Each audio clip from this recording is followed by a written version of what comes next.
I want you to look at this painting for a second.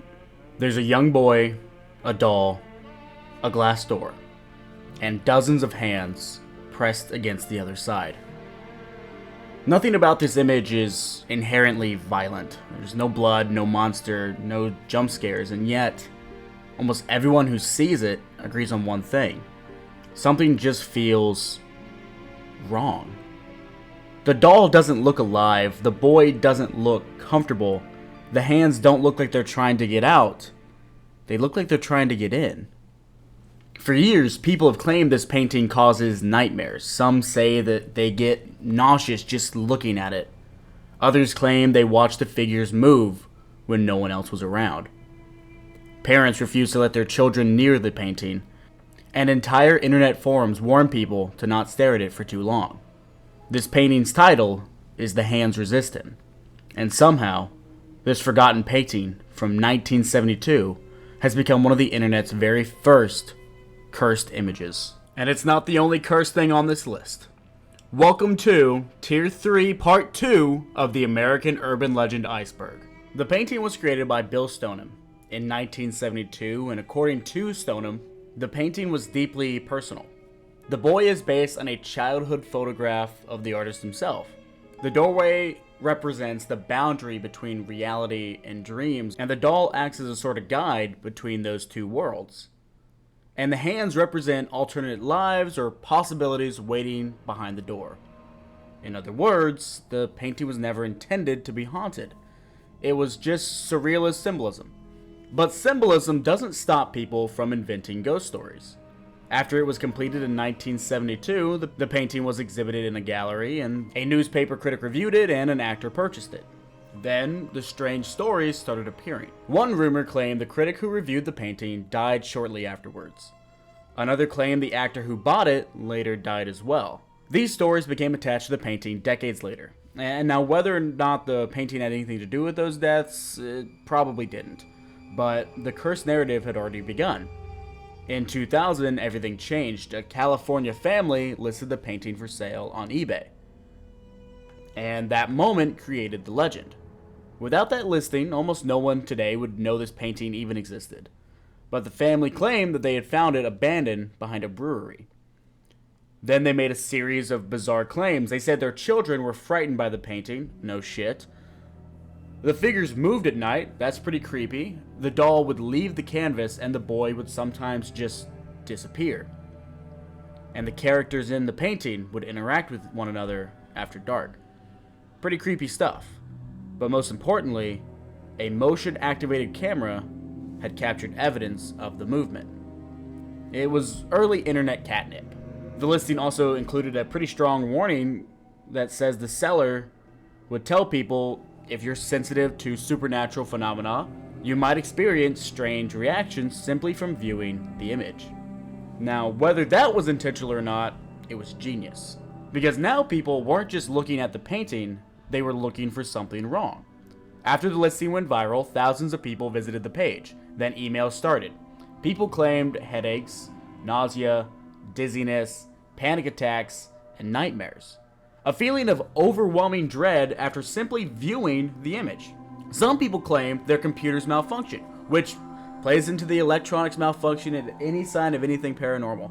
I just don't believe that anymore. There's no way that the skinwalkers, the Goatmans of the world, and paintings are making your phone break, but whatever. People claimed that they would see the figures moving in the picture. Some felt like they were being watched. There was absolutely no evidence that any of this was actually happening, but once people expected a cursed object to affect them, strange experiences became much more likely. And this eBay listing spread across the early internet. It was on forums, message boards, email chains. People forwarded it because it felt dangerous. Kind of like that adrenaline, collective adrenaline that I was talking about in a few videos ago. In many ways, it became one of the first internet horror phenomena.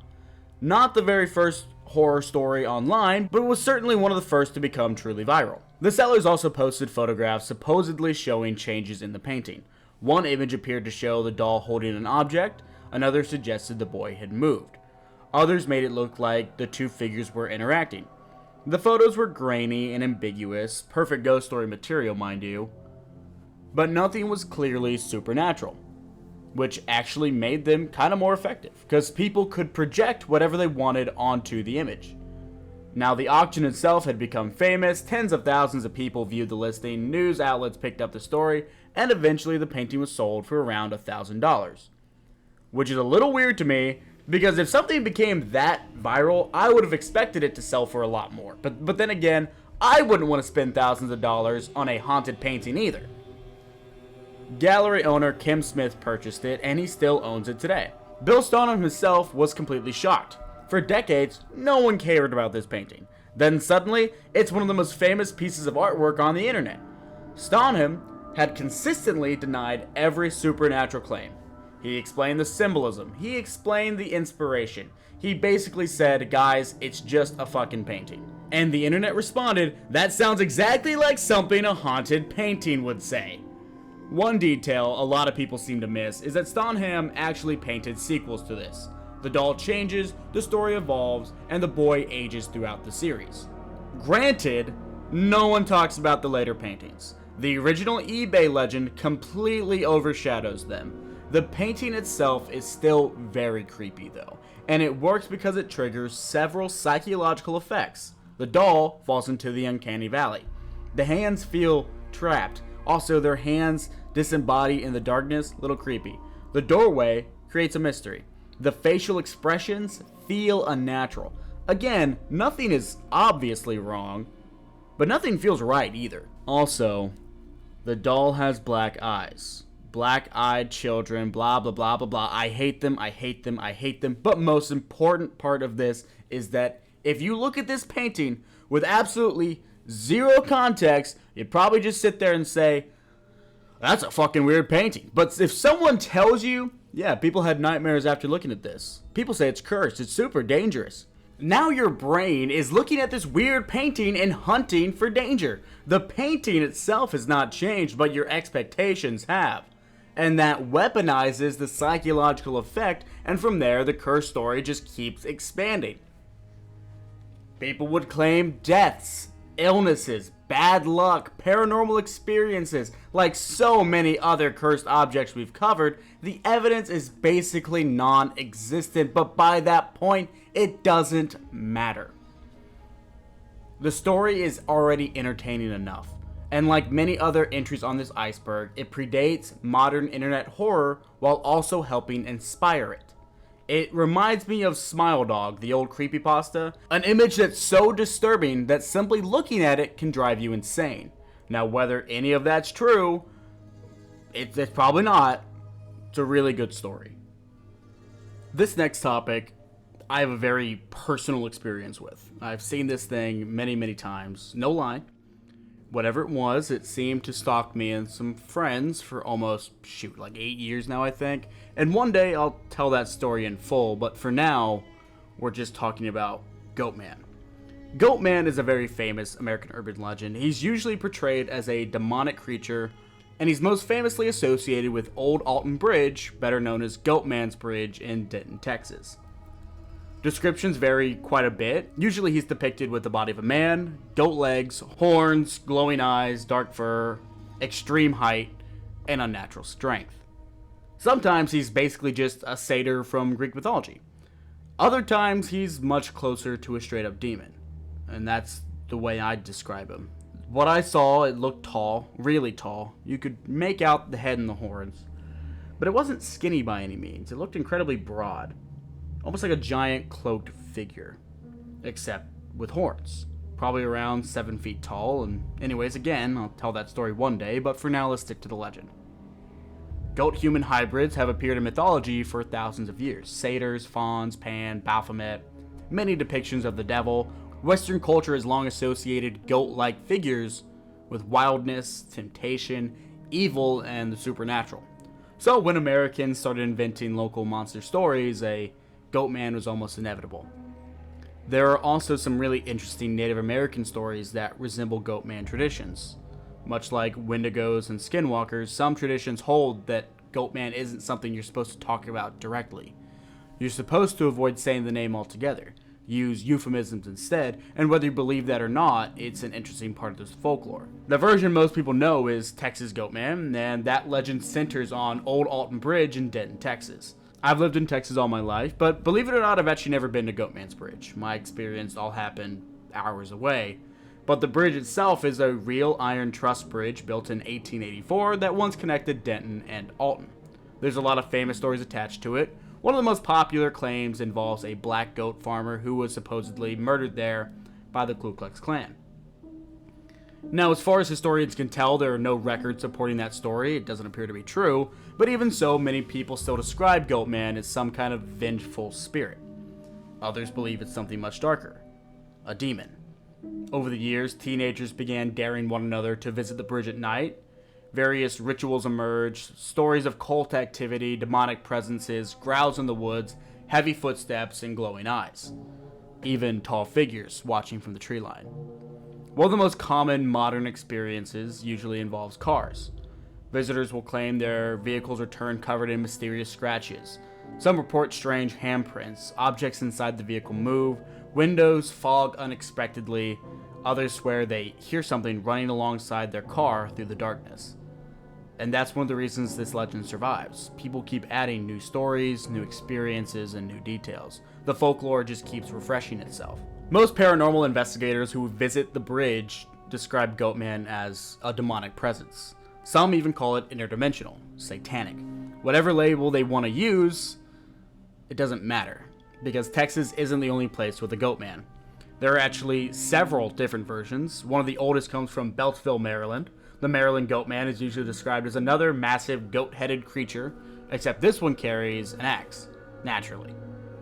The most famous version of Goatman stalks lovers' lanes at night and basically is the Hookman, Zodiac Killer, Bunny Man, whatever you want to call it, but this time he's a giant goat demon. Apparently it's an upgrade.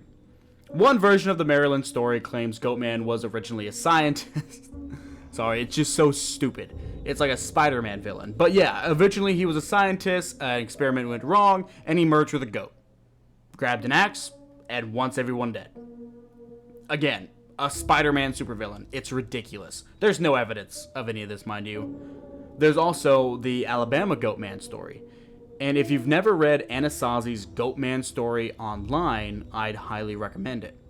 It's one of the best written pieces of internet horror I've ever read, and it's just a classic 4chan creepypasta.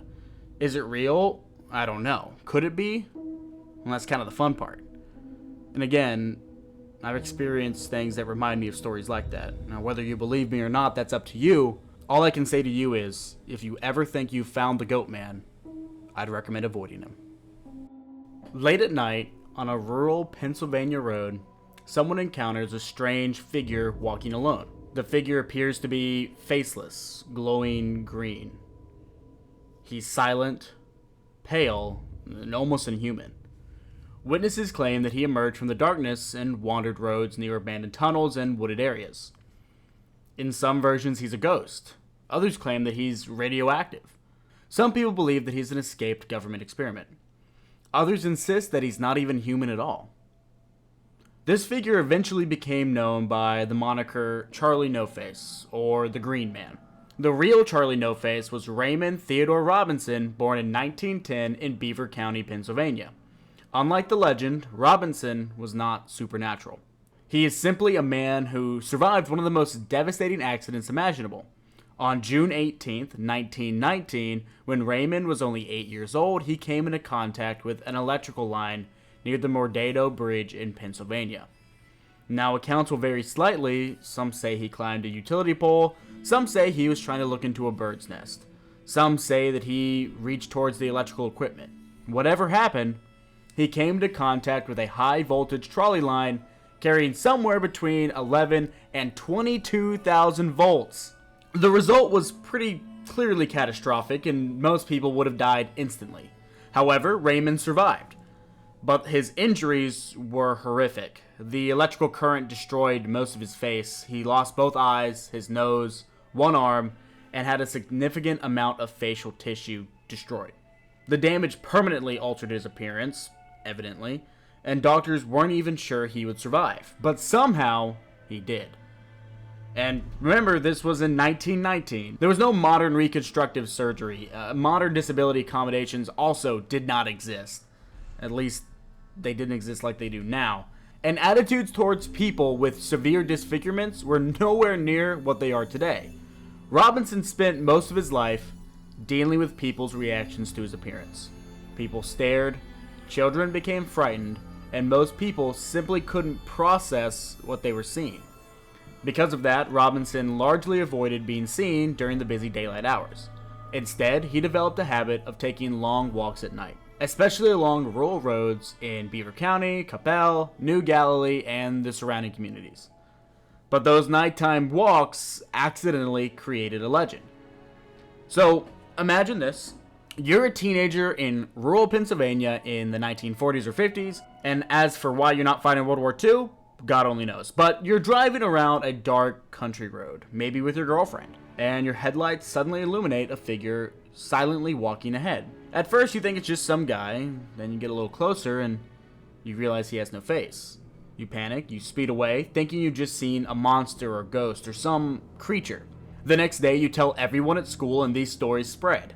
Soon, Raymond Robinson stopped being Raymond Robinson and he became Charlie No Face. Why that name? I don't know. No one seems to know, but it appears to have emerged naturally just through local storytelling, and people simply just attached it to the legend. Eventually, the nickname became more famous than the man himself. The Green Man nickname is even more interesting though, because some versions claim that Robinson's skin literally glowed green. Others say electrical energy leaked from his body because of the accident. Some insisted that he was just radioactive, and there's no evidence for any of that. There are, however, a few possible explanations. One involves, just hitting him with your headlights. Sometimes at night, unusual lighting can make skin appear different colors.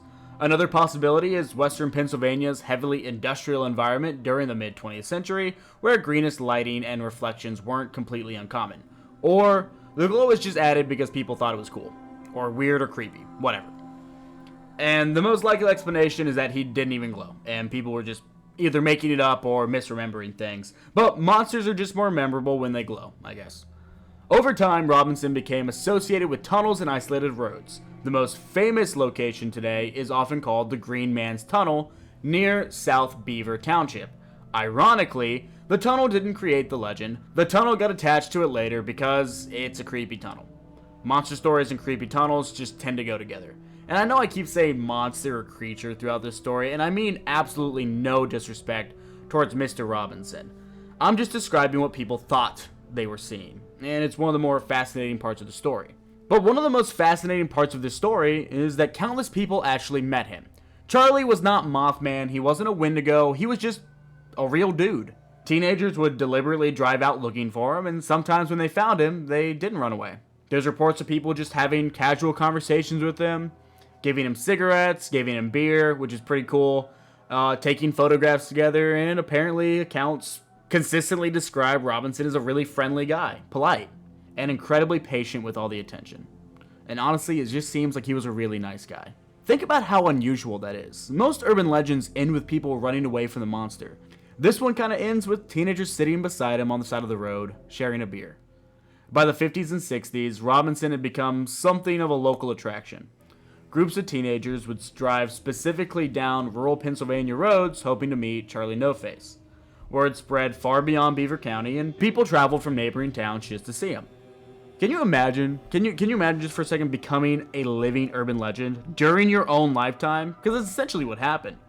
Of course, people came up with other explanations too.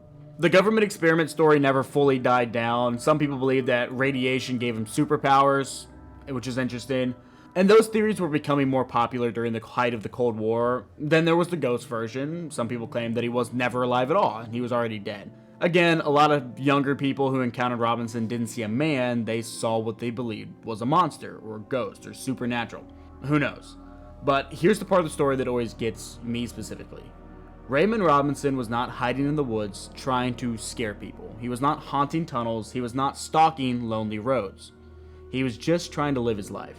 And while I'm sure becoming an urban legend wasn't exactly what he wanted, I do think there's something strangely sweet about the ending.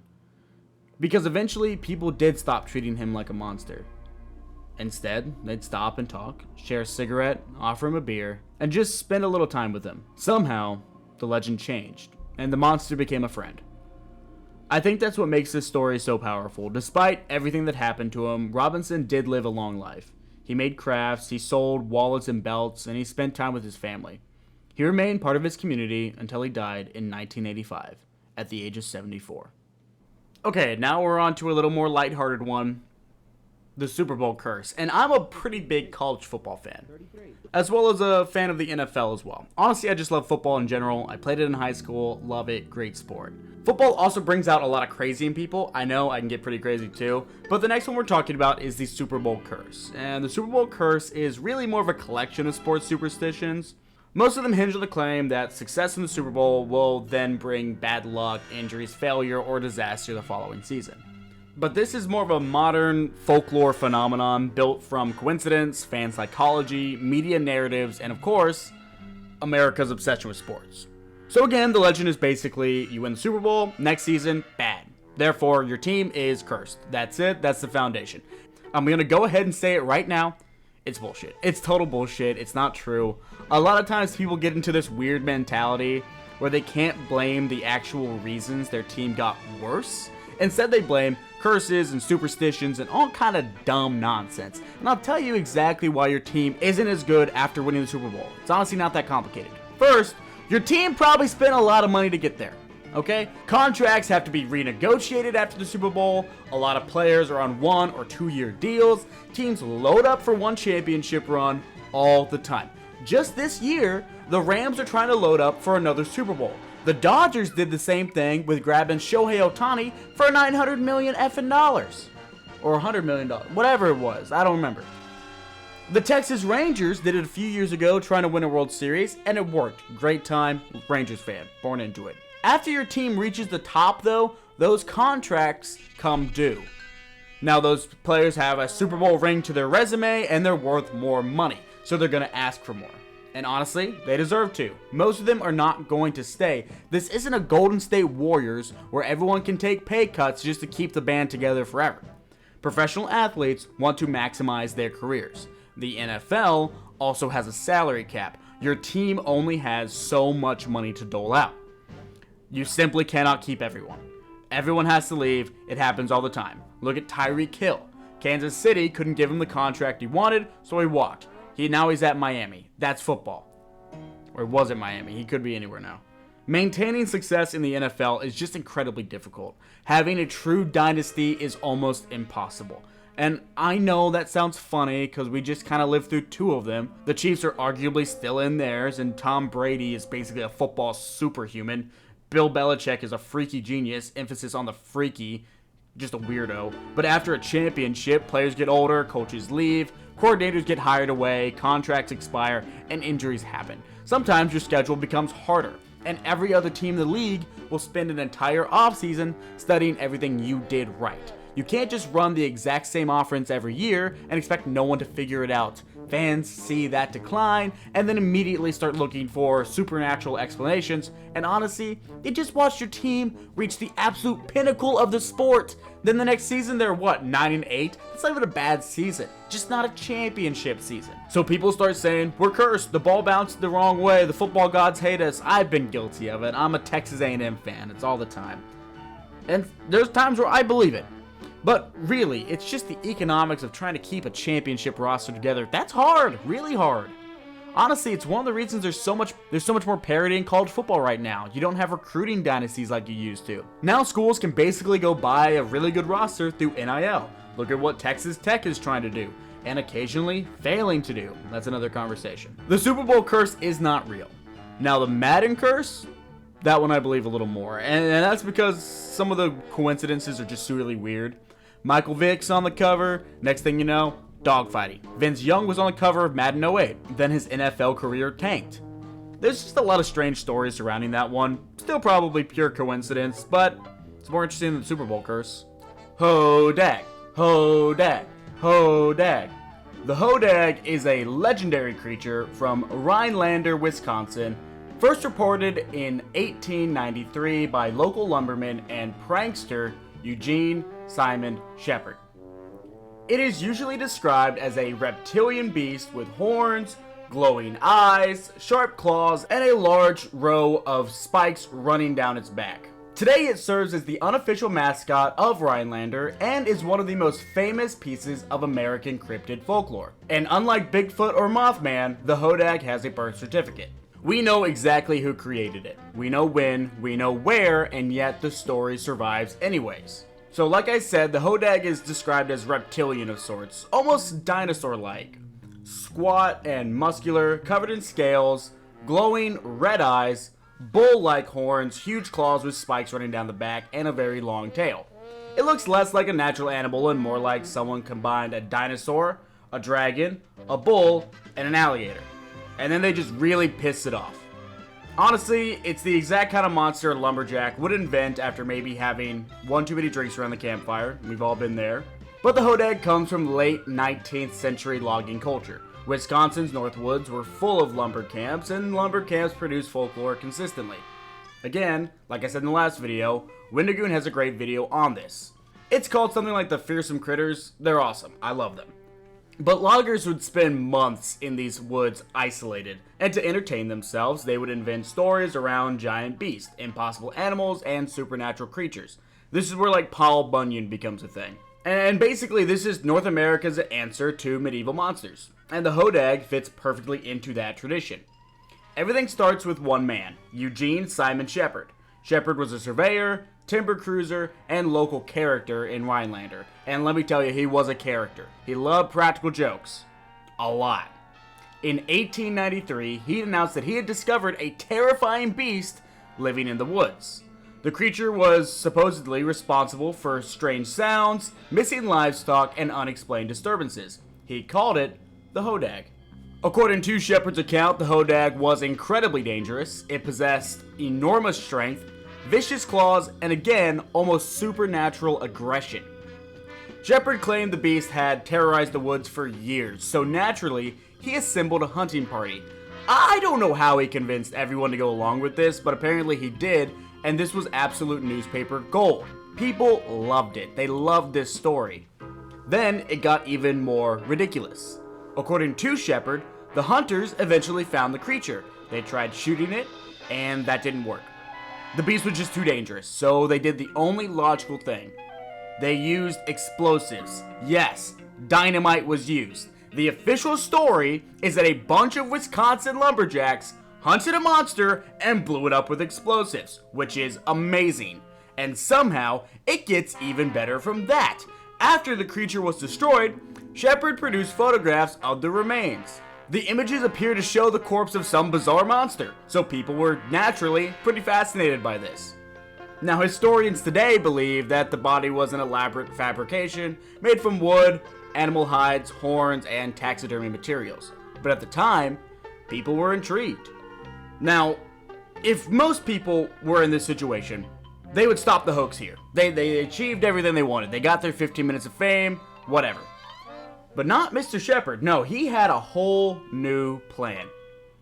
He unveiled his greatest creation in 1896 because he captured a Hodag alive. And he charged lots of money so people can see it.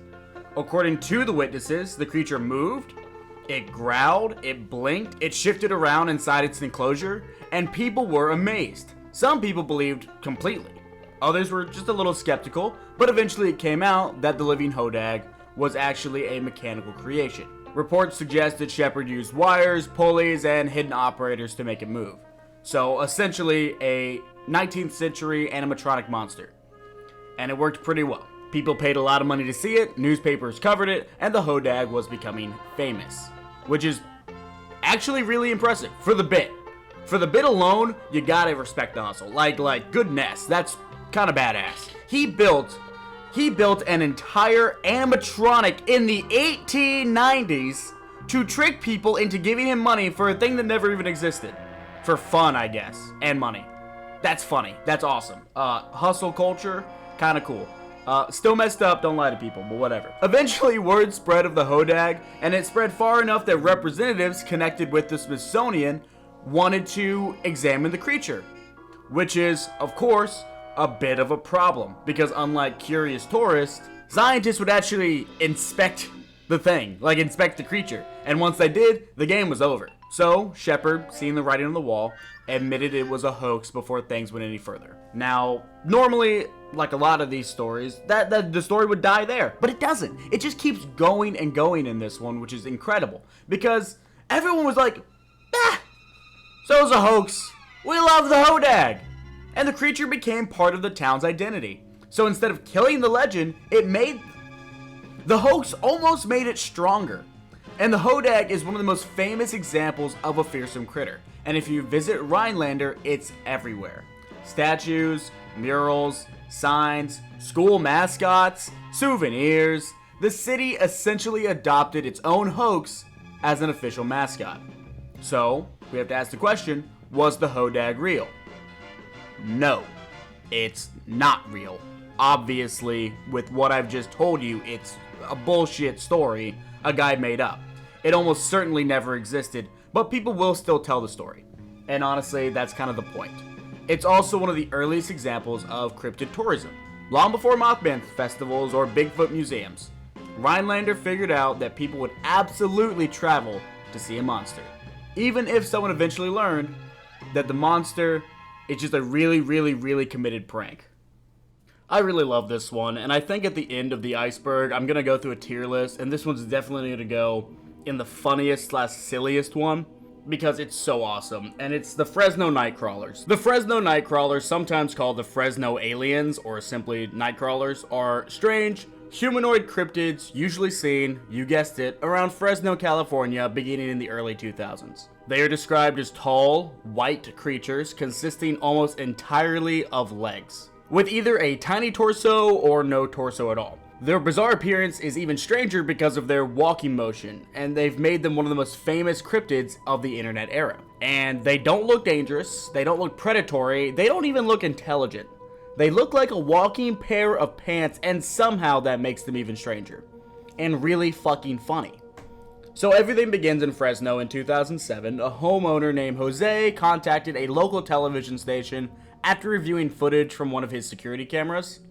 The camera had captured something unusual crossing from his front yard late at night, and the footage shows two white figures walking upright across the lawn. The figures apparently have just really long legs and tiny little baby upper bodies, no arms, and smooth white coloration from top to bottom.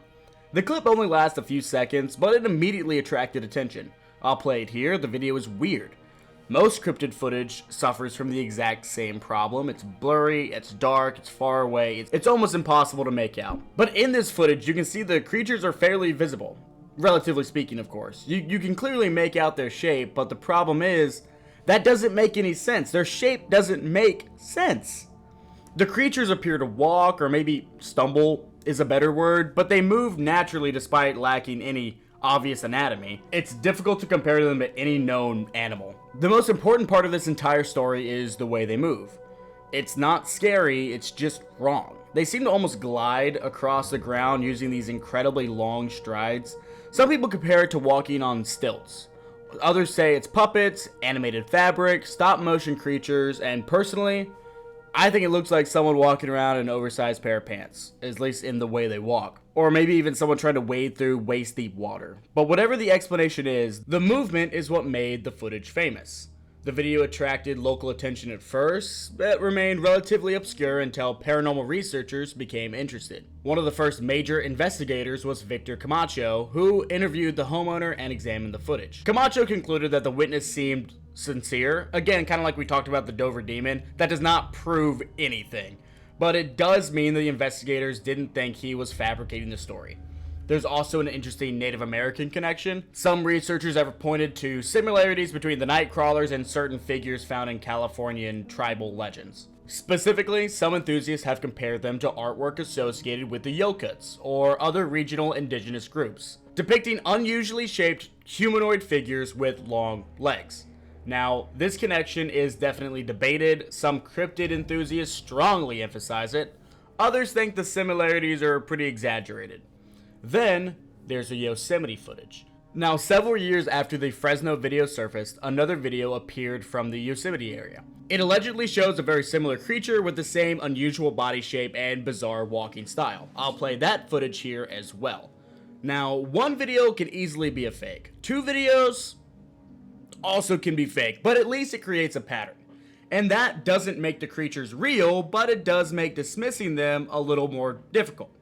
Now people have to answer a very different question. Why do two separate videos show something so similar?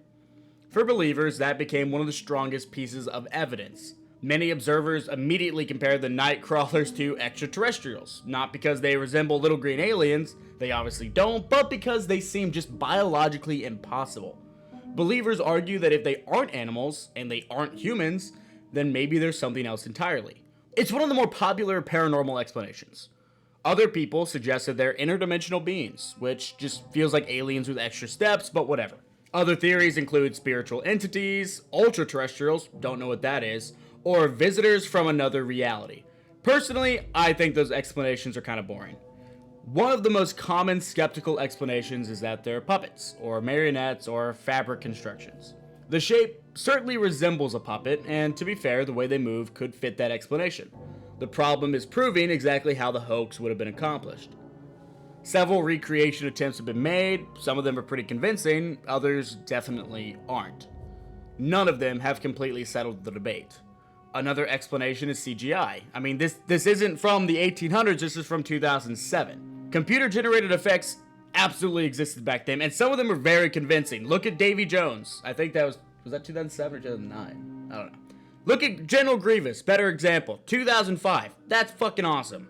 That looks very good. You could easily accomplish this in an afternoon with your computer. But people who believe in the Fresno Nightcrawlers think that that's a lot of effort for someone in 2007. Some people also suggest that it's just a person in a costume. Again, the proportions create a bit of a problem with that. If it is a costume, the legs appear absurdly long, much longer than a normal person's legs should be, evidently. That doesn't completely rule out something like stilts, but it definitely complicates the explanation. The thing that really gets me, though, is that they're not scary. They don't scare me, at least. They're just weird. I look at them and I think, what the hell am I looking at? But I don't see them as frightening. If anything, they're kind of funny. They're kind of adorable in a way. It's like just little goofy goobers walking around on struts, you know? And because of that, they've become oddly beloved. Most cryptids are, supposed to be scary. Bigfoot is intimidating. The Jersey Devil wants to ruin your day, evidently. The Nightcrawlers, they just be walking. They just vibing out, you know what I'm saying? Like, they're harmless looking. They're funny. They're bizarre. And no one can quite agree where they came from. And that's probably why they've become one of the defining cryptids of the internet era. So we finally hit one of my favorite American urban legends, and that is, of course, the Gettysburg Ghost. Now, this is more than just one story, it's dozens, possibly even hundreds of stories, revolving around the same event in the same place. And to understand why Gettysburg is haunted, you have to understand the scale of the Battle of Gettysburg itself. I've actually been lucky enough to visit Gettysburg. It's an incredible place. If you're from America, or honestly even just visiting America, you should go at least once in your life. It's a surreal experience. The battle took place from July 1st through July 3rd, 1863 during the American Civil War. It involved roughly 165,000 soldiers, massive artillery bombardments, repeated infantry assaults, and an incredible amount of close-range combat. When the battle was over 50,000 men had been killed, wounded, captured, or had just gone missing. And the number is still staggering to this day. For 3 straight days, the small town of Gettysburg, Pennsylvania, became an absolute slaughterhouse, which has led many people to think that it's haunted. Now, why do people think it's haunted? Because, well, one, as we just talked about, thousands of people died there. Bodies literally covered the fields, homes became hospitals, barns became morgues. Wounded soldiers lay where they fell, and some died hours later. Others lingered for days. The aftermath was so overwhelming that local residents spent months dealing with the dead. So when people imagine haunted places, Gettysburg fits it like a textbook example. Interestingly, the earliest ghost stories appear really quickly. Veterans who returned years later reported strange feelings. Now, to a certain degree, I understand that. You're returning to one of the most traumatic places you've probably ever experienced. So yeah, you're probably gonna feel a little weird, but either way, locals will still tell stories about phantom soldiers, mysterious lights, and unexplained sounds. Some accounts appear only a few days after the battle. That's not necessarily unusual. Places associated with extreme tragedy tend to generate folklore rather quickly. The most common Gettysburg ghost stories involve apparitions of soldiers. Witnesses frequently report seeing Union or Confederate soldiers, marching figures, armed men wearing period uniforms, and usually the story goes something like this. A visitor will see someone dressed in Civil War clothing, they assume it's a reenactor, then the figure vanishes. Simple, classic, tried and true. Some people even claim to see entire groups of soldiers, or even dozens of them marching across fields or fighting, standing in formation, just moving through the fog, then disappearing as quickly as they appeared. Those reports are especially common near the actual battle locations. One place that's more famous than any other is called Devil's Den.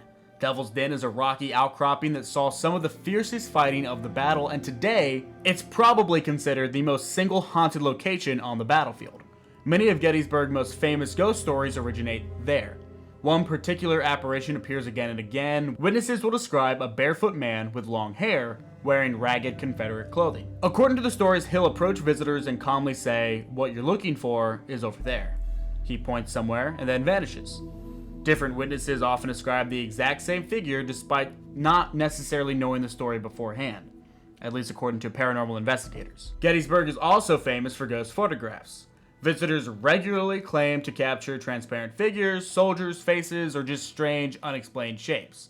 Most of these photographs can probably be explained by lighting, shadows, motion blur, or pareidolia, but the sheer number of them has helped keep the legend alive. A lot of visitors will also report hearing things. Cannon fire in the distance, gunshots, marching boots, drums, shouting, the sounds of battle.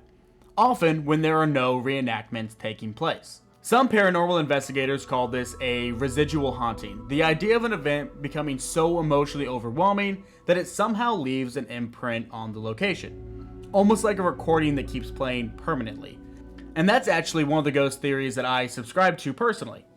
Another major hotspot is around Little Round Top. This hill witnessed some of the battle's most fierce fighting, and visitors frequently report cold spots, unexplained emotions, apparitions, and an overwhelming feeling of sadness or anxiety. Now, whether that's paranormal or purely psychological, these reports are incredibly common. Another famous story involves visitors encountering someone who they assume is a Civil War reenactor. The soldier will give directions, answer questions, sometimes even carries on a normal conversation before simply disappearing. Later, the visitors discover that there's no reenactors in that area at all. I've also heard some internet stories over the years. One of my favorite involves two young men camping near Gettysburg. And according to their story, a Union soldier walked into their campsite. He spoke to them about how much the battle meant to him, and how proud he was that young men like them were continuing the fight. Before leaving, he handed them several pieces of ammunition. The next day, confused, they brought the ammunition to a park ranger. According to the story, it turned out to be genuine Civil War ammunition. Now, I have absolutely no idea whether that's true or not, but I do think it's absolutely fascinating. There's another one about people walking near one of the bridges at night and seeing ghostly cavalry riding across it before disappearing into the darkness. And it's just such a striking visual. You can almost picture spectral horsemen crossing the river over and over again. The National Park Service, of course, does not endorse paranormal claims. Gettysburg is preserved because of its historical significance, not because of ghost stories. The official interpretation focuses on the battle itself.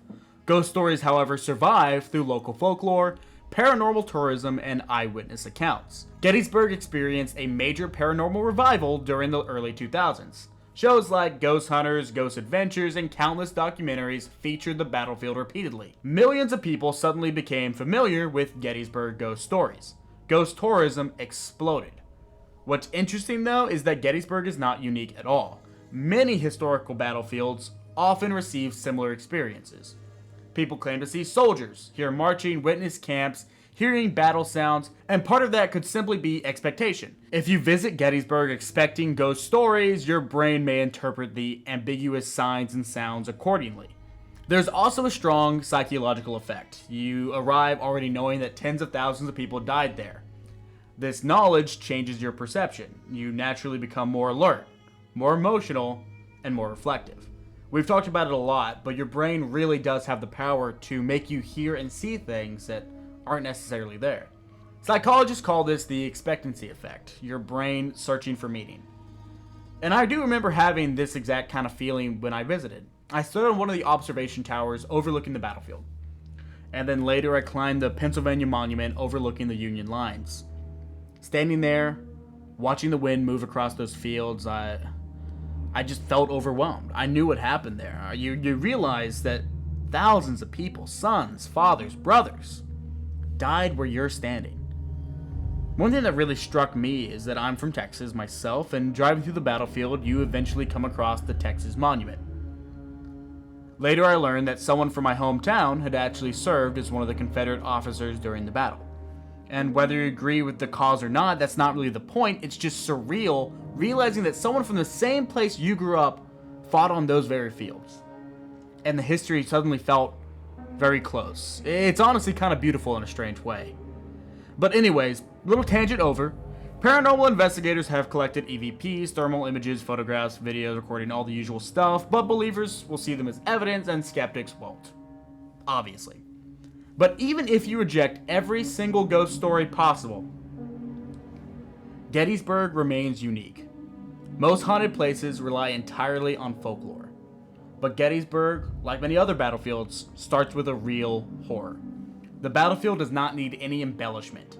History already made it terrifying, and that gives every ghost story just a little more weight. Personally, if ghosts do exist, my favorite explanation has always been the stone tape theory. The idea that intense emotional events somehow imprint themselves onto a physical location, and then they replay. Soldiers crossing the river, the cannon fire, the marching, it's almost like history echoing through time. Maybe that's why so many reports involve sounds, or scenes repeating over and over again. Gettysburg is such an important battlefield. It's also one of the most beautiful historical sites I've ever visited. I genuinely recommend seeing it for yourself. As for whether or not it's haunted, I'm not 100% sure. I didn't experience anything paranormal while I was there, but I understand why so many people believe that they have. And I'll leave you with one final story. It's one of my favorites.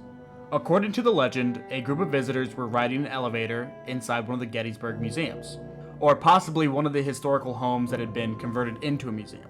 The elevator doors open, but instead of seeing another exhibit, they found themselves staring into what looked like a Civil War field hospital. Men were screaming, there was blood everywhere. Doctors and nurses were rushing from patient to patient, pure chaos. And for just a second, the visitors stood there completely frozen, trying to process what they were seeing. Then, one of the nurses looked up and made direct eye contact with them. And you can almost see the realization on her face. She understood that something wasn't right. The elevator doors closed, and when they opened again, everything was normal. The implication, of course, is that for one brief moment, they looked through history and accidentally met someone who was never supposed to see them. In Dover, Massachusetts, in 1977, a strange story began with a 17-year-old named William Bartlett. He was driving along Farm Street around 10:30 p.m. As he rounded a curve, his headlights illuminated something standing near a stone wall. At first, he assumed it was just an animal, but as he got a better look, he realized it wasn't. According to Bartlett's description, the creature had a large, football-shaped head, glowing orange eyes, no visible nose, a tiny little mouth, long thin arms, long thin legs, and hairless skin. Most famously, he described it as standing on top of a stone wall. Not beside it, not behind it, but on top of it. Its long fingers were wrapped around the stones as though it was balancing or climbing there, and the image has become iconic. People eventually gave it the name, the Dover Demon. One of the reasons the story became so famous is because Bartlett was actually an artist, and almost immediately after the encounter, he drew what he saw. The sketch survives today, and honestly, it's pretty goofy looking. The creature looks almost like an alien, huge head, massive eyes, tiny body, long limbs, like I said before, and that drawing has become the visual foundation for this entire legend. When Bartlett got home, he told people what he saw, and most assumed that he was making a joke, which is relatively understandable, but then another witness came forward, and then another. Suddenly things had gotten interesting. Just a few hours later, around midnight, another teenager named John Baxter reported his own encounter. Baxter was walking home along Miller Hill Road when he noticed a figure approaching him. At first, he thought it was just another person, but then he realized that something was very wrong. Baxter described a remarkably similar creature, small humanoid, roughly 3 to 4 feet tall. Oversized head, glowing eyes, strange, awkward gait, and the creature slowly approached him. Baxter became understandably nervous, and eventually he ran. Which, look, I get it. I get running away from something like coming after you, but it's a 4 foot tall little gremlin looking thing. Like, come on, dude. You could probably take him. Just like punt that little guy. But anyways, Baxter later claimed the creature climbed into the woods and then just disappeared, which makes this sighting important because it closely matches Bartlett's description. These two witnesses did not know each other, yet they both described something that looked nothing like an ordinary animal. Later, a third teenager named Abby Brabham reported seeing a similar creature. She and a friend were driving when they spotted the small humanoid figure near the roadside. And again, the same description. You get the idea. The fourth witness was Brabham's friend, obviously because they were in the same car, who also claimed to see the creature. And collectively, that gives us 4 witnesses connected to 3 separate encounters, all within roughly 24 hours.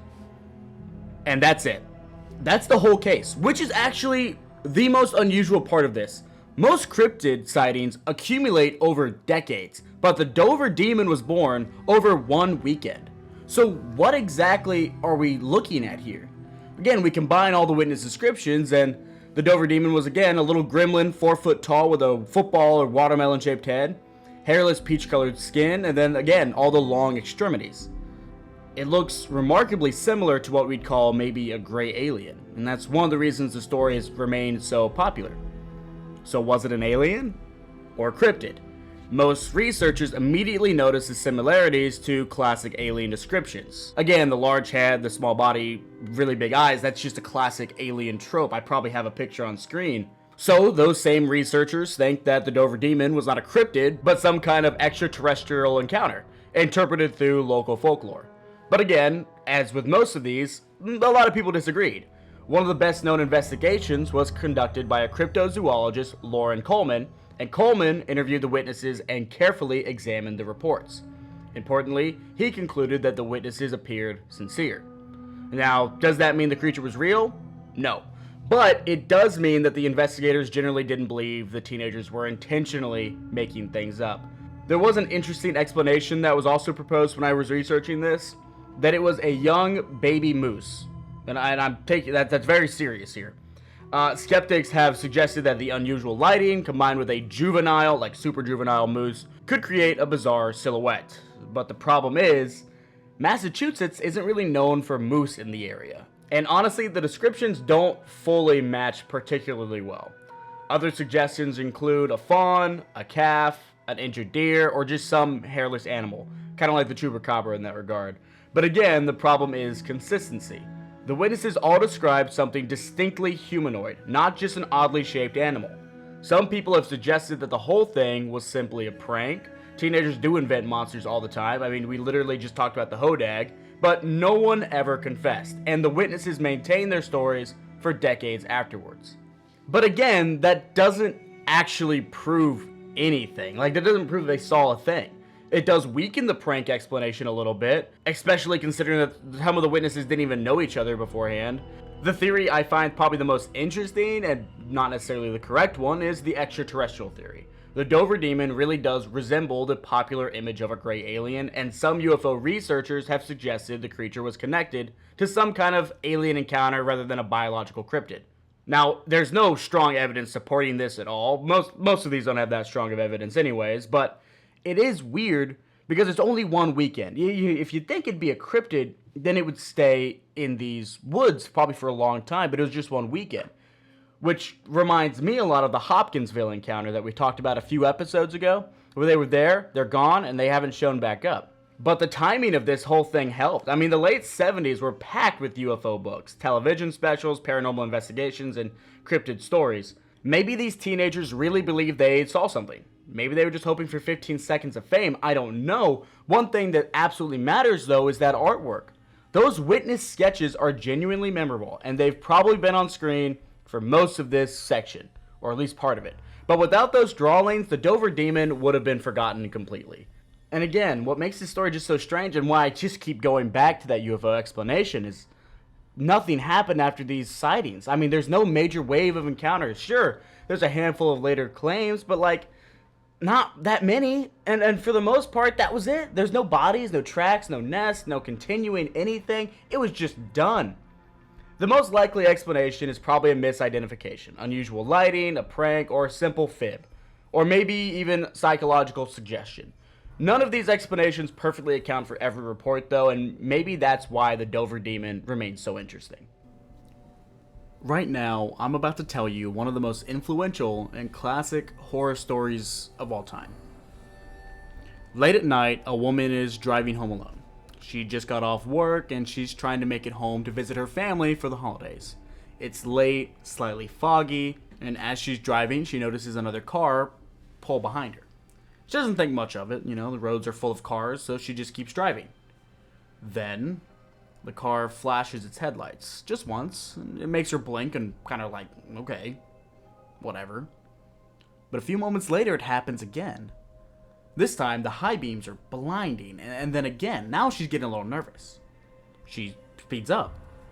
The other car speeds up too.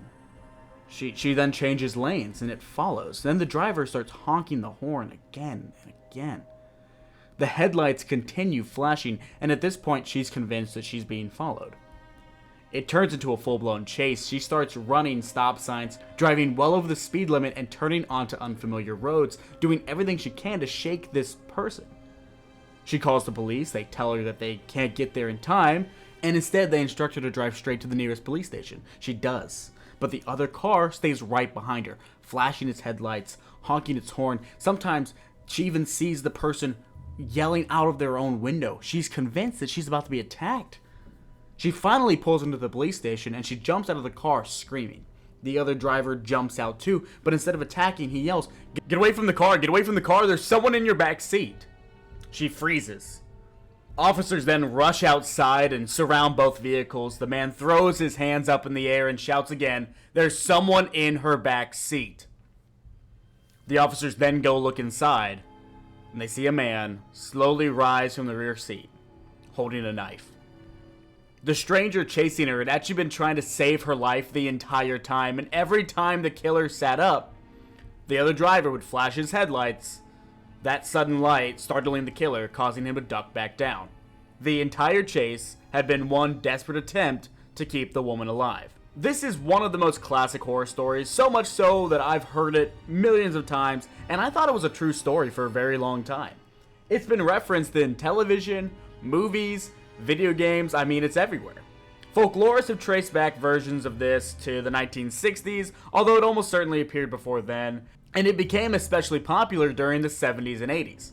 That makes enough sense because Americans were just driving further and longer than ever before and living in these expanding suburbs, so they were using their cars more often. And a lot of them were also becoming increasingly concerned about violent crime. The automobile had both become freedom and vulnerability. Like many urban legends, the setting changes depending on who's telling it. Another famous version replaces the pursuing driver with a gas station attendant. A woman will stop for gas late at night. The attendant starts acting kind of strange. He insists that she comes inside, refuses to let her leave, and he even pretends that there's something wrong with her credit card. Naturally, she's convinced he's trying to kidnap her, but he saw someone hiding in her back seat. He wanted to get her away from the car so that way he could call the police.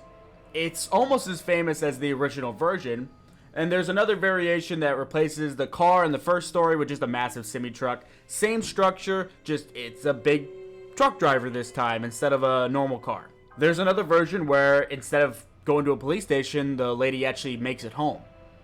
And when they catch the killer says that his plan was to eventually follow her inside her own home, which makes this story even darker to me, at least. But the reason this legend works so well is because it's built around dramatic irony. For the entire story, you think the danger is right behind her. The audience fears the pursuing driver, but the real danger was much closer the entire time. It was already inside the car. And the reversal is incredibly effective. The story also taps into several fears at once. First, the fear of being followed. Almost everyone has had that moment. While you're driving and another car just stays behind you a little too long, maybe makes like 2 turns that are your turns, and you start wondering, shit, are they following me? And usually they aren't. Sometimes they actually are, just coincidentally. But one time I actually had a friend who was driving, and I guess he accidentally cut someone off or something. And the other driver chased him almost the entire trip, honking, yelling, flipping him off. I mean, people are crazy. There's also the fear of hidden intruders. The back seat is a place where you don't always see.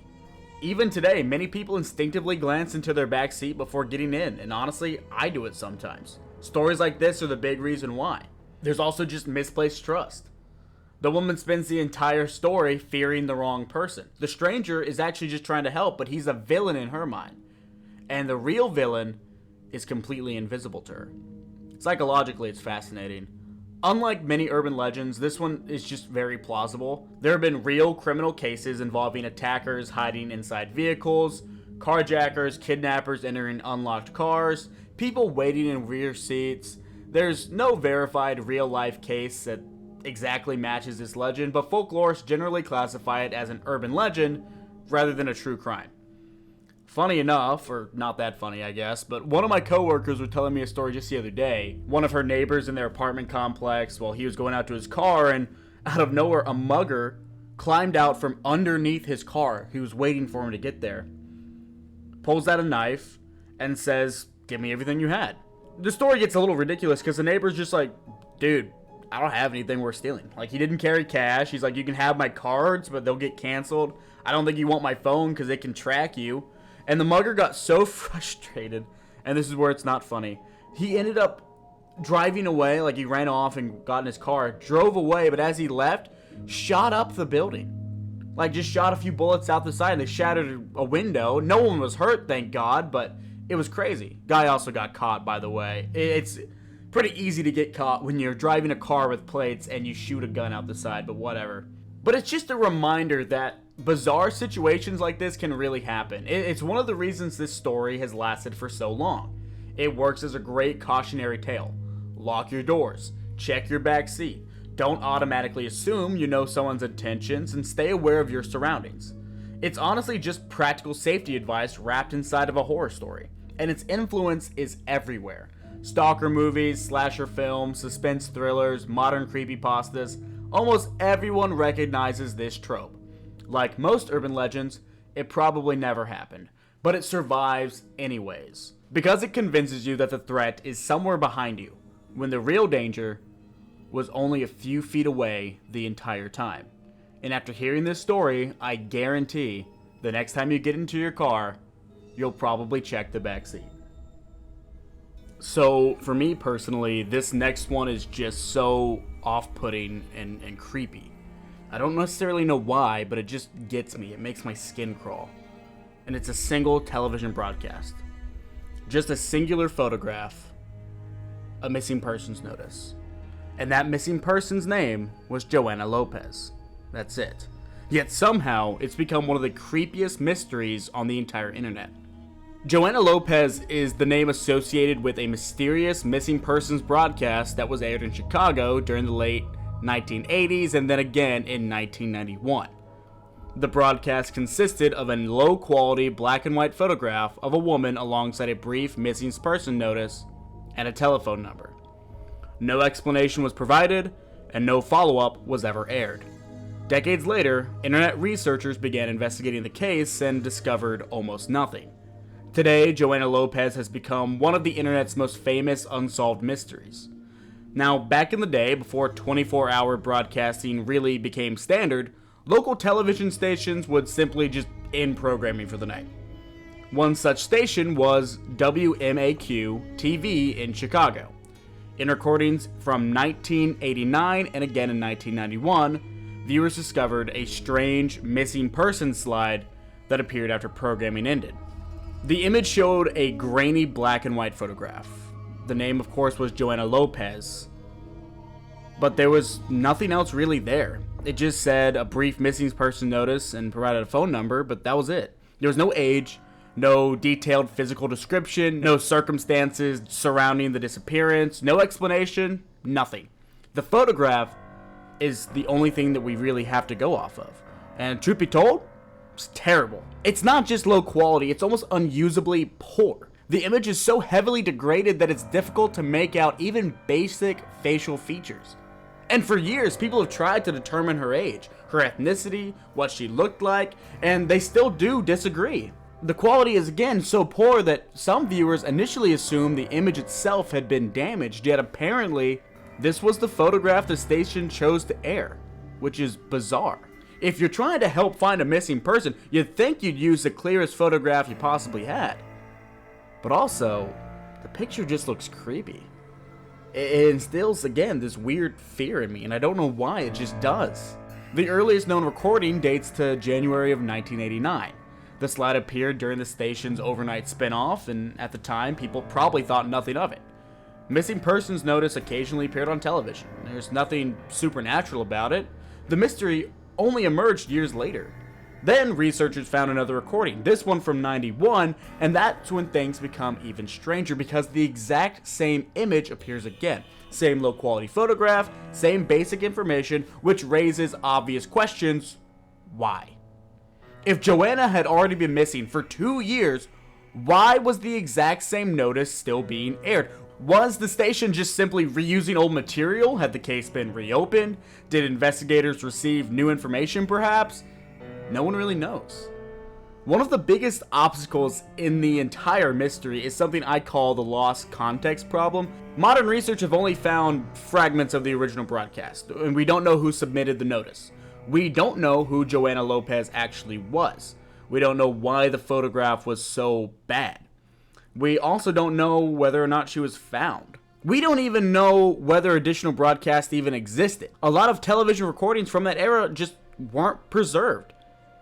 So the mystery begins with missing information. For years, these broadcasts remained obscure. Then old sign-off recordings started appearing online. People watching archival television footage noticed the slide, and immediately they had questions. Questions that should have had easy answers, but didn't. And that's what transformed Joanna Lopez from a forgotten missing persons bulletin into an actual internet mystery. People searched newspaper archives, police records, public databases, missing person reports. The expectation was simple. Surely someone would find something. A newspaper article, a police report, a follow-up, anything. Instead, they found almost nothing.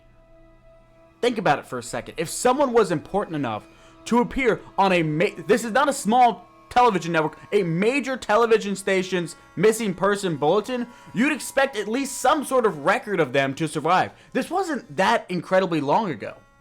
Yet, Joanna Lopez seems to have left no trace. That absence has become part of the mystery itself. If anything, it's the main part of the mystery.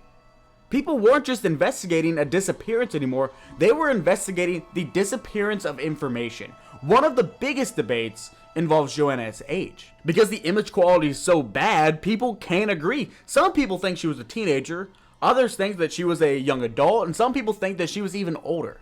And that uncertainty matters because it changes the entire case. A missing person carries a lot more weight when it's a child as opposed to an adult. But no one can answer that question confidently.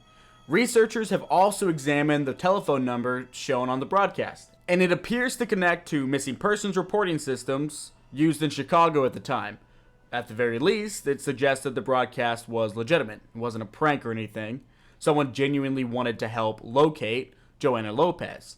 The question is simply, what happened afterwards? Now, some explanations are pretty mundane. Maybe Joanna was found, case closed. That would be the best possible outcome. But there's no documentation proving that happened. And because many records from that era were never really digitized, it's entirely possible that confirmation just simply, poof, disappeared. It's probably one of the more likely explanations, but it still leaves me wondering, why was the exact same missing person notice airing again 2 years later? Did she disappear twice? Did investigators find new information? Did the station just accidentally reuse an old slide? The timing has always struck me as odd. Sure, we all hope she was eventually found. That would obviously be the ideal ending, but the story just doesn't quite fit together for me.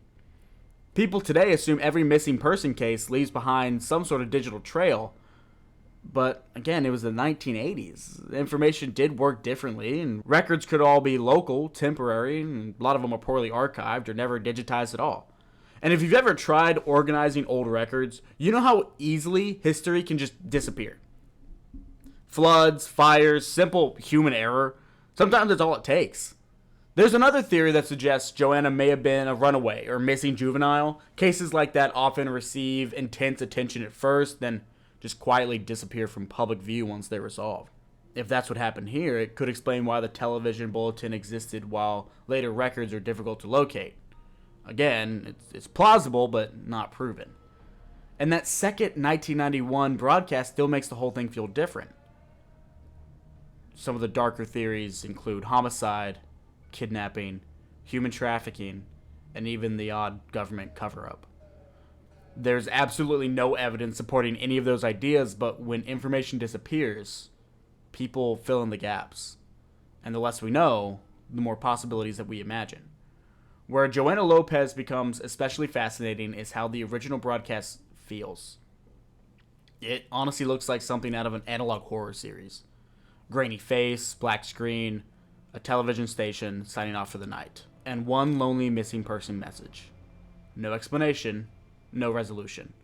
It feels like something a horror filmmaker would have created, except it's real. That image, I don't know what it is about it, but even thinking about it right now while recording this, I'm not even looking at it. It just gives me the chills. It freaks me out. It's just detailed enough to look human, yet degraded enough that your brain can't fully process it. Psychologically, it's incredibly unsettling. It just doesn't look right. The internet eventually turned Joanna Lopez into a crowdsourced cold case. People still search through newspaper archives, television recordings, and public records every few years. Someone might uncover a tiny piece of information, but no definitive answers have ever emerged. And that uncertainty keeps the mystery alive. Joanna Lopez has become internet folklore because, while she was almost certainly a real missing person, the mystery surrounding the broadcast, the photograph, the lack of records, and has almost overshadowed the original case itself. Not in terms of tragedy, but in terms of mystery. If we're looking for the most likely explanation, it was simply a real missing person bulletin that aired on Chicago television. Joanna Lopez was almost certainly a genuine missing individual, and the case was probably resolved or simply just faded from public attention. Poor record preservation and incomplete archives erased most of the paper trail, and like I said, sometimes something as simple as a flood or fire can wipe away history, even decades later. But internet users rediscovered the broadcast and found themselves staring at a mystery with almost no surviving context. So we're left asking the same question people have been asking for all these years.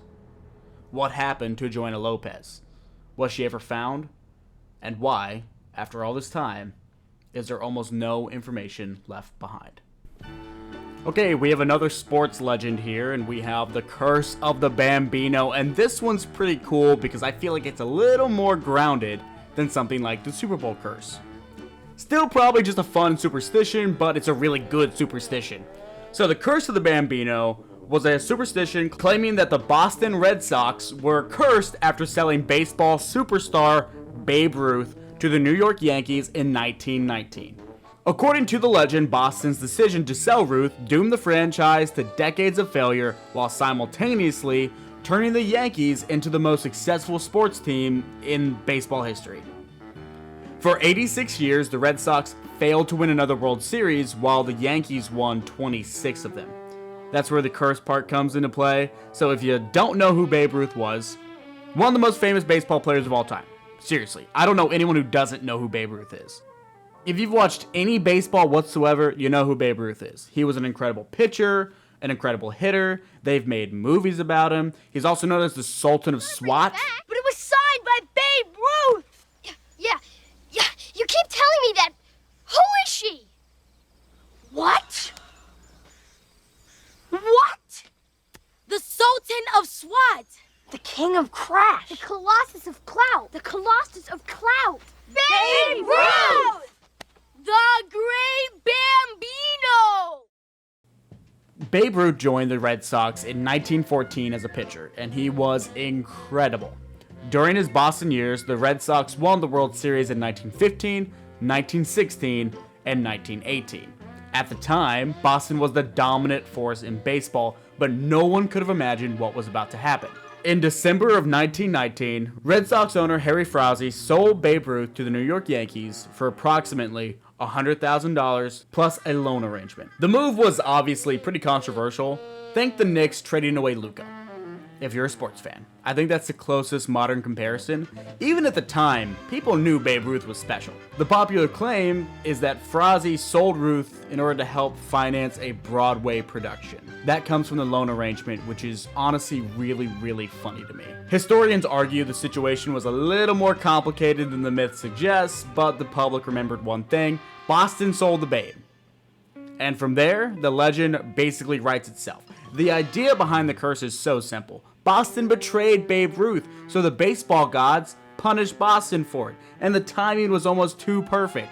Before selling Ruth, Boston had already won 5 World Series. After selling Ruth, nothing! Meanwhile, the Yankees exploded into the greatest dynasty baseball has ever seen. Ruth revolutionized the game with his home run hitting.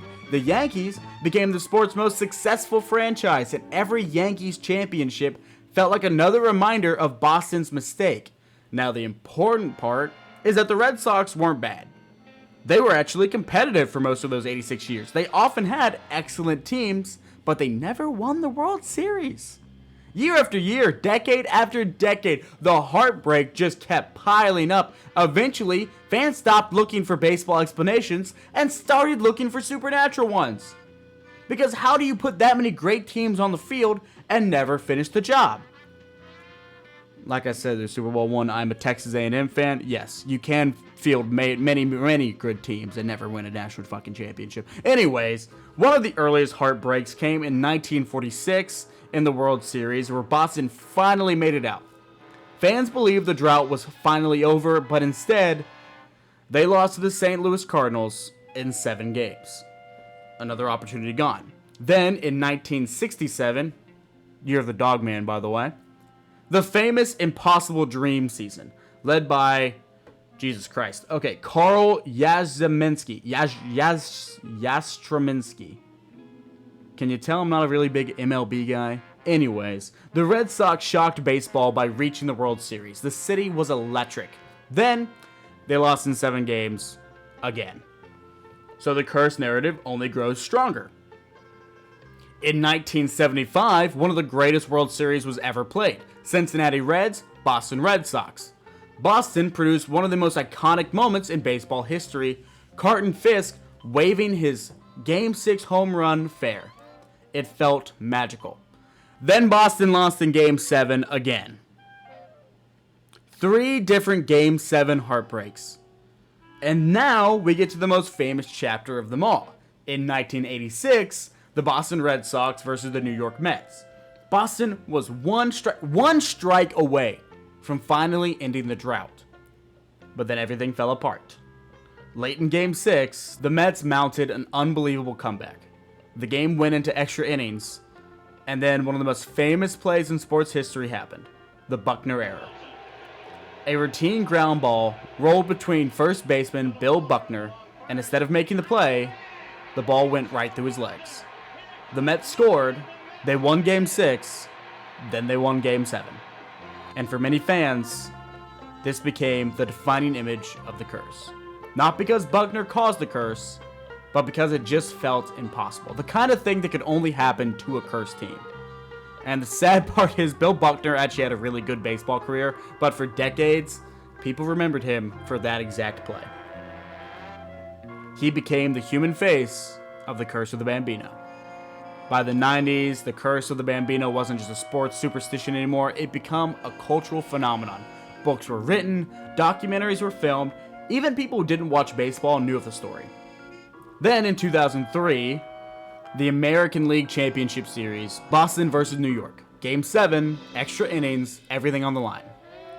Aaron Boone hits a walk-off home run, and the Yankees won. Red Sox lose again, and the curse becomes even stronger. But finally, in 2004, the Yankees jumped to a 3-game to nothing lead in the ALCS. No team in Major League Baseball history had ever come back from a 3-0 postseason deficit. The Boston Red Sox looked finished. Then, the impossible happened. Red Sox won Game 4, then 5, then 6, and finally 7, becoming the first MLB team to erase a 3-0 deficit. The Yankees were eliminated, and suddenly the curse looked vulnerable. Boston advanced to face, of all teams, the St. Louis Cardinals, the same franchise they'd lost to back in '46. But this time, there was no drama, no collapse, and no heartbreak. The Red Sox swept the Cardinals in 4 games, and on October 27, 2004, the drought finally ended. 86 years, gone. It's one of the greatest moments in sports history, not just because Boston finally won, but because the entirety of the last few generations started believing that they never would. The curse of the Bambino was finally over. Or at least, that's what most fans will tell you. Now, was there ever a curse? Of course not. The rational explanation is pretty simple. Just like we talked about with the Super Bowl curse, baseball's hard. Winning championships is difficult. Boston happened to suffer through an unbelievable series of heartbreaking losses, and people connected those losses back to Babe Ruth. The narrative became folklore, but I think it's still a much better story than the Super Bowl curse. The Super Bowl curse is just pattern recognition. Team wins, team isn't as good next year. People yell curse, whatever. The curse of the Bambino has everything, though. A clear beginning, a betrayal, a villain, decades of suffering, multiple iconic disasters, and finally, a dramatic ending. It's structured like an actual myth, and that's exactly why I love it so much. So, for the last story we're going to tell today, we have something really awesome. The Oak Island Mystery is a centuries-old treasure hunt centered on Oak Island, a small island off the coast of Nova Scotia, Canada. Since 1795, countless expeditions have attempted to uncover what many people believe is hidden treasure buried deep beneath the island. Theories range from pirate gold, to the Knights Templar, to Shakespeare's lost manuscripts, and even the Ark of the Covenant. Despite spending hundreds of millions of dollars, no one has ever definitively solved any part of this mystery. And the strangest part is, the more people dig, the stranger the mystery becomes. So Oak Island is again a small island located in Mahone Bay, Nova Scotia. Now, I want to say something. Nova Scotia is not part of America. It's on the iceberg, so I'm still going to say it, but it is not located in America. This is in Canada, theoretically. Yeah, it's Canada. But there are some Americans in the story, so I assume it counts. Just want to put that out there now before someone crucifies me in the comments section. But anyways, at first glance, fairly ordinary island. It's heavily wooded, roughly 140 acres in size, so it's relatively small, and nothing about it immediately suggests that it's hiding one of the world's greatest treasure mysteries. Yet for more than 2 centuries, this little island has consumed fortunes and some lives. According to tradition, in 1795, a 16-year-old named Daniel McGinnis noticed something unusual while exploring the island. He found a circular depression in the ground beneath an old oak tree, along with what appeared to be a worn rope hanging from one of its branches. That combination looked fairly suspicious to him, so McGinnis believed that someone had buried something there. He then recruited 2 of his friends, John Smith and Anthony Vaughn, and together they began digging. The boys quickly discovered something strange. About 2 feet underground, they found a layer of flagstones. 10 feet deeper, they uncovered a platform made of oak logs. They removed it and kept digging, and around 20 feet, another platform. 30 feet, another, 40 feet, yet another, and every 10 feet after that, the same pattern continued. Someone, or something, had deliberately constructed this shaft. That discovery became known as the Money Pit, which is a very funny name, and the Money Pit, of course, is the center of the entire mystery. Over the years, dozens of companies have excavated the site. The basic description has remained remarkably consistent: a deep vertical shaft, wooden platforms every 10 feet, obvious evidence of human construction. So, why? No one builds something this elaborate for just no reason. The first major excavation occurred in 1804, only 9 years after the initial discovery. A group known as the Onslow Company believed they were about to uncover real treasure. They dug deeper than the boys ever had, and then everything went wrong. At approximately 90 feet underground, workers reportedly broke into another section of the shaft. Then water rushed in, and the pit flooded completely, all the way to the top, and every attempt to pump it failed. This became one of the defining mysteries of Oak Island. Where was all that water coming from? Now, many people believe that the island contained an elaborate flood trap. The theory was astonishing at the time. Someone had intentionally engineered the pit to flood whenever treasure hunters got too close, like a real-life booby trap. Later, investigators noticed something unusual on the nearby beach. They discovered coconut fibers, stone structures, and channels beneath the shoreline. But coconuts don't grow in Nova Scotia. That immediately raised some questions. Researchers proposed that the beach had been artificially engineered as part of this flood system. Water would flow through underground tunnels into the muddy pit whenever it was disturbed. Modern research has questioned parts of this theory, but it remains as one of the most famous aspects of the mystery. Perhaps the most famous artifact ever associated with Oak Island is the so-called 90-foot stone. And according to the historical accounts, workers uncovered a carved stone roughly 90 feet underground containing multiple mysterious symbols. Years later, someone had translated the inscription as 40 feet below, 2 million pounds are buried. Which sounds incredible. There's just one problem. The stone disappeared, and there's no verified photographs, so no one can examine it again today. Some historians even question if the inscription ever existed at all.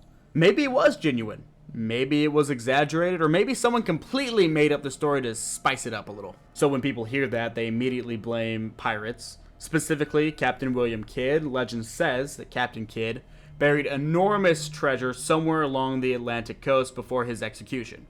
And yes, this is one of the historical inspirations behind One Piece. Just want to throw that out there. Oak Island certainly feels like the perfect hiding spot, but after countless expeditions searching for Kidd's treasure, nothing has ever been found. Then the theories become even stranger. One of the most popular claims is that the treasure wasn't pirate gold at all. Instead, it belonged to the Knights Templar. Now, supporters will argue that the Templars were persecuted in the early 1300s, and surviving members secretly transported priceless religious artifacts across the Atlantic centuries before Columbus, which means the possible treasure could include the Holy Grail, the Ark of the Covenant, sacred relics, ancient religious documents, among other things. This was around the time, theoretically, when the Vikings were in the Nova Scotia area. Watch Vinland Saga. Seriously, great show. But there's no real convincing historical evidence to this, but it is a fun story. Sounds like something straight out of National Treasure or Indiana Jones. Another theory suggests that Oak Island contains the lost works of William Shakespeare. Some researchers believe Francis Bacon secretly hid Shakespeare's original manuscripts beneath the island. This theory is considered extremely speculative, but it shows how the mystery has expanded far beyond ordinary treasure hunting. Another famous claim includes Marie Antoinette. Some believe that her royal jewels were secretly transported from Europe during the French Revolution and buried on Oak Island. Again, very little to no evidence. Great story. Timeline doesn't really work, but whatever. Eventually, another legend developed. It says that 7 people must die before the treasure is found, which became known as the Curse of Oak Island. Over the centuries, multiple people have died during the excavation efforts, with the most famous tragedy occurring in 1965, when a man named Robert Restall, a treasure hunter, entered one of the shafts and was overcome by hydrogen sulfide gas. His son attempted to rescue him, then 2 more workers entered to help, but all 4 died. It's one of the darkest moments in Oak Island history, but ironically that tragedy only helped fuel the curse's legend. The mystery experienced a massive revival thanks to brothers Rick and Marty Lagina, and their search became the focus of the long-running television series The Curse of Oak Island. And since 2014, their team has uncovered ancient wood, old coins, tools, pottery, metal artifacts, and even some structures. Clear evidence of centuries-old human activity. Those discoveries prove people were on the island a long time ago, but what they don't prove is that there's a legendary treasure buried beneath it. That's where people often misunderstand the mystery. Despite what television will imply sometimes, no legendary treasure has ever been recovered. There have been genuine archaeological discoveries. There is evidence of historical activity, but no massive chest overflowing with gold. That remains the missing piece. The one piece, some might say. Many archaeologists believe Oak Island has become a victim of its own history. Every generation digs, destroys earlier evidence, and creates new tunnels, or just floods old ones. That leaves behind its own artifacts, which results in an archaeological nightmare. Modern excavators may actually be discovering traces left behind by previous treasure hunters, rather than what originally inspired the mystery, and yet, people keep digging. That's really the psychological heart of Oak Island. After millions of dollars spent, quitting becomes almost impossible. It's the perfect example of the sunk cost fallacy, like you just can't do it. And every failed expedition convinces the next one, the last team was so close. All we have to do is keep digging. Now that cycle has repeated itself for more than 200 years, and the mystery perpetuates itself. So what's the honest answer? Is there a treasure? Truthfully, I don't know. There's a few possibilities. Maybe it was just an early industrial shaft that later became mythologized. Maybe there was really a small cache of valuables that was recovered a long time ago. Maybe it's an elaborate misunderstanding that generations of treasure hunters accidentally amplified. Or maybe it really is a carefully engineered site whose original purpose has simply been lost to time.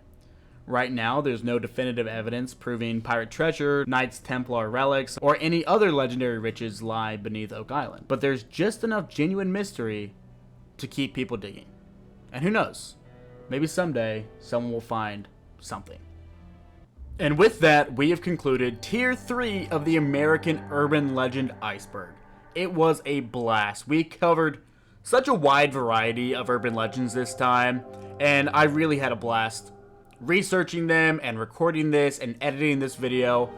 Really, y'all have just made this a joy to do, and I want to say thank you so much from the bottom of my heart. We are now closing in on 500 subscribers, which is just unreal to me. I remember doing this maybe like a month ago and only having 15 subs. Now we're almost at 500. Instagram, we're almost at 2,000 followers. This is incredible, guys, and I just want to say thank you again. If you watched this video all the way through and you liked what you saw, please consider joining that group. Like, comment, subscribe. It really does help the channel out a lot. Most of my viewers aren't subscribed. I actually saw a statistic the other day where it said 103% aren't subscribed. Not quite sure how that math works out, but if you really did like the content, please consider it. It's free. You can change your mind later if you want. I promise that's okay with me. But again, thank you all for watching. Thank you for being a part of this journey with me. I really, really do love each and every one of you, and I hope you have a very blessed day, a blessed weekend, blessed week, whatever it is, and I will catch you in the next one.